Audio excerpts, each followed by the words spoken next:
Thank you so much. Your presentations always do so many things for everybody who's listening. Make us laugh, make us learn, and make us realize that there's so many other ways to do it. And I think that that's such a powerful message, especially given all of the people in the room who want to be a part of the solution. Thank you. Next, I would like to introduce Kathleen O'Hanley. I have my handwritten bio because I was told it was very outdated. So, Kathleen O'Hanley is the District Integration Support Teacher in Learning Support Services at the Langley School District. She's been an educator for almost 30 years and has worked in both elementary and secondary school settings as both a classroom teacher and a special educator. Welcome, Kathleen.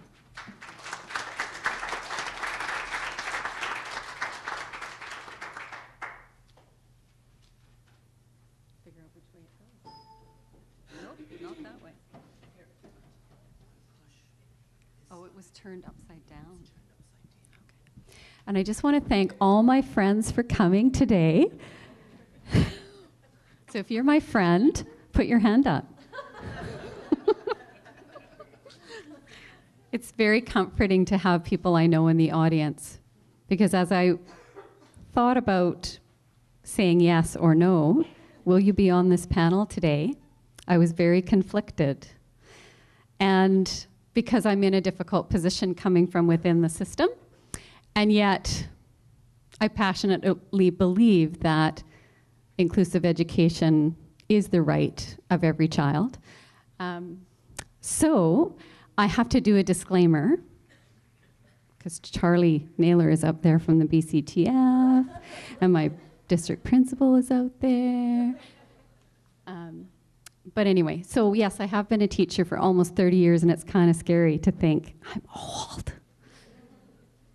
So I have worked in regular classroom settings and in segregated classrooms, and as a certainly most recently, I think this is my 9th year as a district support teacher, which is really a lot of fun. And I am going to disclaim here and say that I'm sharing my own personal perspectives and reflections. So I'm not speaking for all teachers, and I'm certainly not speaking for the BCTF or for the school district. But I told Charlie that if someone needed to speak on behalf of the BCTF and it was a question, I would just point to him and say, "Oh, Charlie, what do you think?" And he said, "Don't do that." No, he didn't say that. So, and again, reiterating that what other people have said tonight, which is kind of, none of us, by the way, knew anything about what the other was going to talk about tonight. So it's kind of interesting how it all comes together. But I do believe that all children have the right to a quality education, regardless of their ability, and again, need to be treated as valued members of their school communities. And I am a passionate supporter of inclusive education. So we've got to figure it out, and we have to do a better job. So I have seen, certainly more recently, the numbers of students with complex social and emotional needs coming to school has grown dramatically, just in the last few years. And I work primarily in middle and secondary schools. I don't get to work with the little people, but I see how my colleagues who do work with the little people are run off their feet. They're busy, they're running, and they're spending most of their time in kindergarten classrooms trying to help people figure it out. So these children are coming to school with very complex needs already, and it's hard. So I also see that people, regardless of whether they're educators or parents or people, Joe Blow public, have a range of beliefs and understandings about why children behave the way they do and how they should respond when they see challenging behavior. And that's kind of tough as an educator, because you do hope that you come with some level of expertise and some greater level of understanding, but sometimes it is hard to work with other people that don't hold the same beliefs. And I believe that teachers and administrators, and it reiterates what Pat said, are using the tools and resources that are consistent with their beliefs and understanding about why students behave the way they do. They're only using the tools in their toolkit. So I thought of, well, one of my friends, I actually had one that sort of looked like a martini glass, and I was going to put all the ingredients in, but then I thought, no, that might not look so good. So I had to change it to a mixing bowl.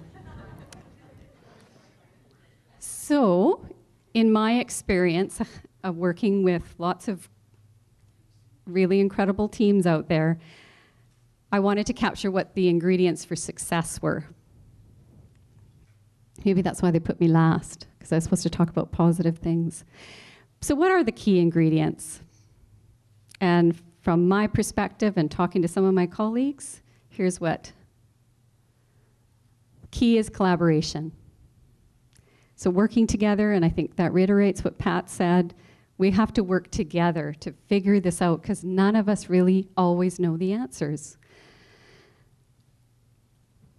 And we need a lot of humility. So nobody has all the answers. And in fact, there are experts in our midst who really know kids and have a sense of their history, and that's the parents and the guardians that work so closely with these kids. And we have to be creative. To me, that's why I'm in this business. I love trying new things and let's figure it out and kind of having the fun around designing really cool activities and plans and then seeing them come to fruition and having a party about it. Relationships are key, and I think that whole developing rapport and relationship is also going to strengthen your team. And then, you know what? We have to have knowledge and skill, and we have to be able to know when we don't have that knowledge or skill, where can we find it? Who has that knowledge or skill, and where do we get it? So the partnerships, certainly in my experience, parents and families, absolutely key. The students themselves, I work with older students. And you know what? We have to ask them to help us, because they can help us, and they're amazing at what they can look at and reflect back, and we saw that in that great film where we assume the kids don't have the ability to reflect and understand and know what's going on, and it's amazing. They can summarize it very quickly. Obviously, our colleagues in the education business, we have some fabulous social workers and key workers out there. Certainly in Langley, these are some really important people that I work with. Service providers, behavior consultants and interventionists who work alongside of us and help us figure it out. And of course, our mental health and medical professionals that really also work really closely with us. So important to draw on that expertise and build a cohesive team. And our therapists as well. So we need to fill up the toolbox, the toolkit. So certainly the functional behavior assessments, doing them well, having the expertise to do them, teachers having access to people who are well trained, and thanks to Pat and her colleagues who've managed to train a lot of people in our communities. The positive behavior support plans, obviously, that are designed from that.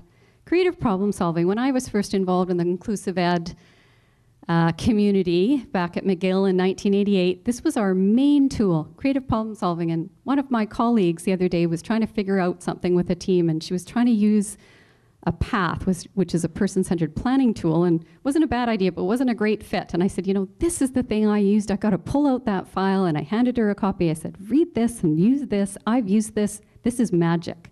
So being creative is really important, and kids can help you with that. And of course, person-centered planning. To me, you know, the tools that help us really, who is this person? What are their dreams and aspirations? How do we capture what their strengths are? And then how do we tap into that to create a meaningful educational experience? So important. So those are the most important tools I have in my toolkit, and trying to help other people to develop those too. Here's the summary of Pat's lecture. So the behavior pathway, the behavior support plan, critical and helping, certainly I've used it for a number of years and I'm by no means an expert in this and I need to grow and learn. But we talked about, when do we intervene? How do we know when to intervene? And at what point are we actually going to teach the skills that kids need to know in order to prevent that problem behavior from occurring? So we can also do that replacement behavior and cue that. Too late after it's happened. And if you keep intervening there, not so good. So again, these are the positive behavior support plan components. So based on what you figured out around those setting events, you're going to come up with some strategies. Is there a way we can support the family or deal with the sleep issues or deal with all of those things that the child may come to school with? Hunger, tired, whatever. Preventive strategies that can prevent that problem behavior from occurring. Teaching strategies, so that whole thing about, to me it's not about, when I think of schools, they are institutions. They were designed as institutions. And when you think of this college, when I came in today, I think of all the variety of places and spaces that young people can go to and choose to go to. In our homes, we have lots of different places and spaces that we can choose to go to for different reasons and at different times. Schools, not so much. So I envision a school where there are lots of options around places and spaces for kids to go. It isn't about staying with 30 people all day long. That's what I used to believe. That's not what I believe anymore, based on the individual needs of children. So it is about, as Pat said, how they access those places and spaces, when they access them, who's with them in those places and spaces. So I see schools that create all kinds of ingenious places for all kids to access because they have different purposes. And we want them to be less institutional.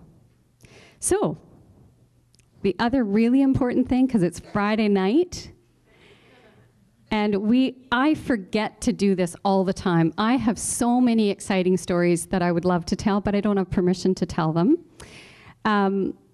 But when it comes together and it works, and we have so many magic stories about really great teams who've done fabulous things around really challenging kids, we forget to say thank you. Wow, well done. Let's have a party. So on that note, I want to have a party.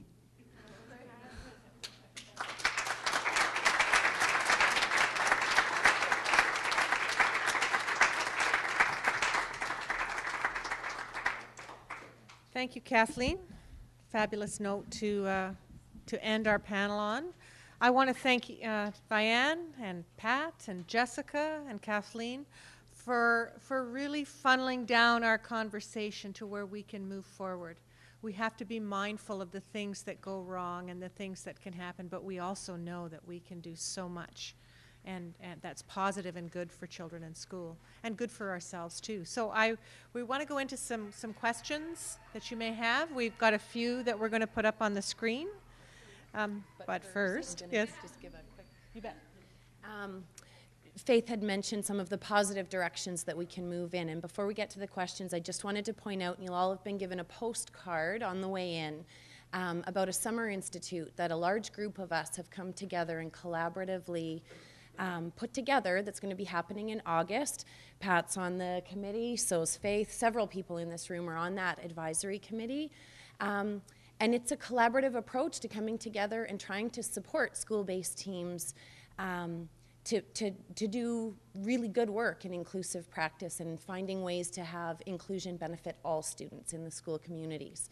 And so that event is open for registration. We're really hoping to get lots of people there. The website's here, but it's bound to be a really positive experience and at least one really good stepping stone that we can move towards together.